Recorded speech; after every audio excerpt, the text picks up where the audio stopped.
Good evening, everybody. Thank you very much for joining in. This side, Rahul Magan here as the Chief Executive Officer of Treasury Consulting LLP. And today we are going to cover another interesting video about DXY, which is Dollar Index, which is shortly known as USDX on Reuters and Bloomberg. As you very well understand that there is a lot of talk which has been happening on the federal front side that whether Federal Reserve should hike the rate or not, and every second day a lot of people are coming on the platform like media, Bloomberg TV and a lot like this, and they try and give their justification whether they should hike the rate or not. But at the same time, there is no doubt that dollar is gaining strength. That is something which is absolutely agreeable fact that dollar is gaining strength, of course, because the choice is very simple. The competitors, which is GBP and euro, they are losing strength, so henceforth dollar is gaining strength. But at the same time, if we carefully see, like we are presenting you a technical analysis today, and in this video we are going to present you that why dollar index, which is again moving towards 98, because currently sitting today it is approximately 97.88, so we can treat this as 98, and why dollar index is turning out to be the biggest issue for the globe. And on the other hand, we are ignoring few things.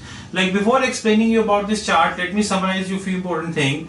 That in the last 5 years, the asset size of the top 10 lenders, which includes Federal Reserve, has been increased to 21.4 trillion dollars, which is exorbitant. Which is exorbitant. Exorbitant means exorbitant, something which we need to understand. If you look at that, the Bank of Japan and the European Central Bank together have expanded their asset by $2.1 trillion. I seriously disagree with these numbers, because the way Tokyo is doing quantitative easing for the last 2 decades, the way Kuroda is giving statements in the market that he is interested to increase the size of the quantitative easing if required. So how can that possible that the combined expansion of the European Central Bank, who is doing quantitative easing from the quite some time to save the Europe, and I hope you recall pigs when Europe was at crisis and European Central Bank offered quantitative easing, a huge printing of the money, and they just did what they could have done at that moment of the time to save the Europe.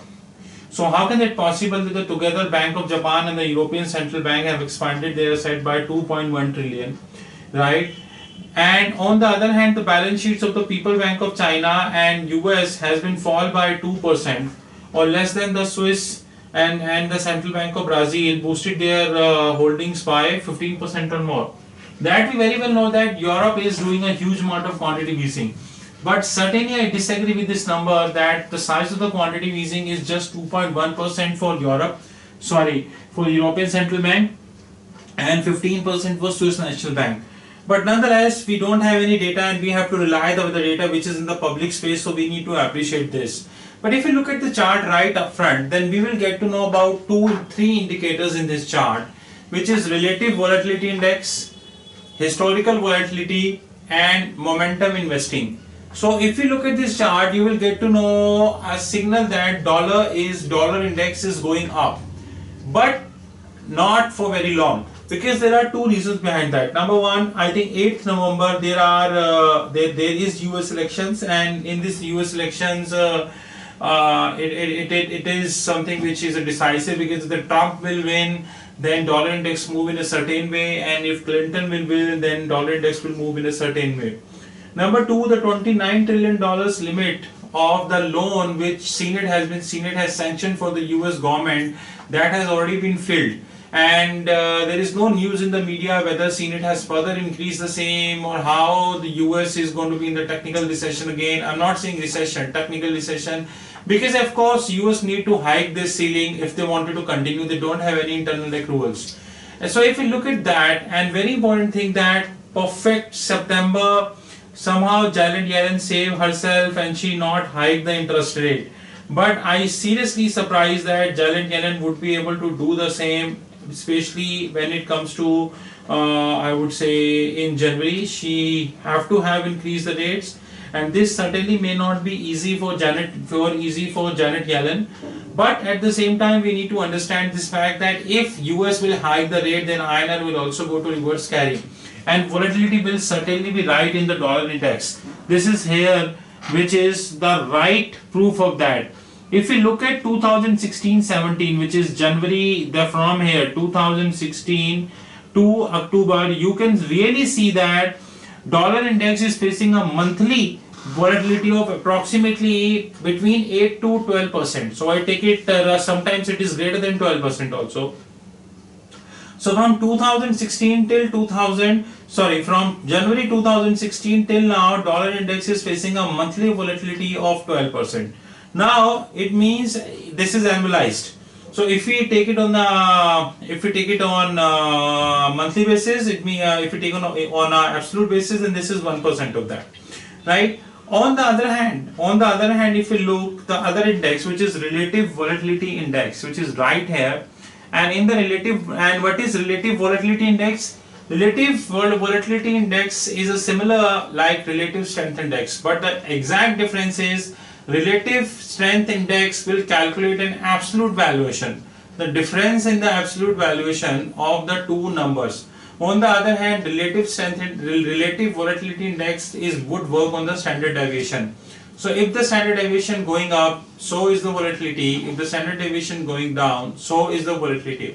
Now if you look at this chart, you will get to know that the relative volatility index is moving up, and it has touched 80 also, which means a sell call. Now this, I myself will term this as not a right signal, because ideally at 80 you should sell, because this is overbought, and ideally at roughly 25 or 26 you should buy, because this is oversold. Like here it was 28, you should have bought, and here it is approximately 80, you should have sold. But if we carefully see that since the GBP and the euro is facing a deep mess, this mess has not been sorted out as yet.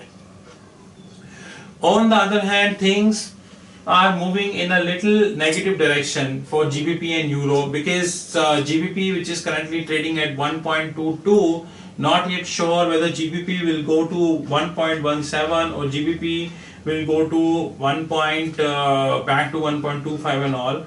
But one thing which is certainly be sure about GBP is that GBP will either head towards 1.17 or either head towards 1.25. But considering the news we have in the market, when the British Prime Minister herself not sure, she would be able to save the banks or not, I don't think that GBP will head towards 1.25. Rather, the probability of moving down is a little higher for GBP. But nonetheless, and in that regards, the dollar index will keep move up and up. I would like to, before moving higher, I seriously would like to suggest that if dollar today trading at dollar index is trading at 97.88, which is approximately 98, I don't think that there is any technical reason behind the same. It's absolutely because of the fall in the competitiveness of the competitive currencies, which is GBP and euro. So in that regards, we need to see that. Now if we look at this chart where we added one more indicators, which is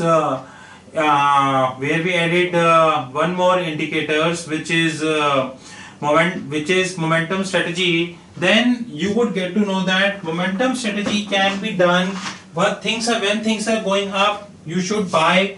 When things are going down, you should sell. But certainly you should see. Now if you look at this chart, you will get to know here it is a buy call, and absolutely dollar is a buy call right now. And if we go, but there are two conflicting signals here. As per the momentum strategy, this is a buy call, that absolutely is the right job. And here if we look at as per the relative volatility has peaked to 80 and then it has went down to approximately 55. So in my personal view, these two are the conflicting signals, and in my view, dollar certainly would not, is neither a buy call not a sell call now, because it was a buy call when it was traded at 94 or 94 half, but now it is inching higher to 98 something.